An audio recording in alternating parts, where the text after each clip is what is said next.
د وخت کې د پاکستان طرف نه انډیا ته ډیره غټه دمکی ملو شوې ده. دا څه هم بلکې دا انډیا میډیا وایي د پاکستان طرف نه ورته دا ویل شوي دي کو موږ تم اوبو په یو ورځ کې راخلاص نه کړي بیا به موږ ډایرکټ چې کوم دی په دغه ډیمز باندې اٹیک کوو حمله وکړو. د وخت کې د پنجاب څومره فصلونه دي هغه تباهي طرف ته روان دي ولې اوبو ورته بندي شوي دي. د پنجاب طرف نه د هندستان طرف نه چې کومې اوبو پنجاب ته راتلي هغه بندي شوي دي د دریای چناب. نو دغه په وجه باندې اوس پاکستان ویلي دي کو پرس کله موږ پسونه دغه شان تبا کیږي او خرابېږي دې نه خدای چې موږ په دغه ډیمونو باندې اٹیک وکړو چې موږ ته پیدا نه رسي هغوی ته به هم پیدا نه ورسي.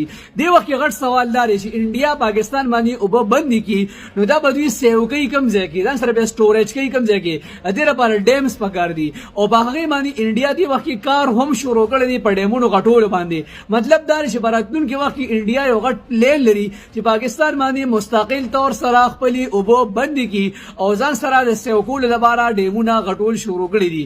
خیر تاسو دې باره کې څه وایي خپل رائے په کمنټس کې لرئ. مننه.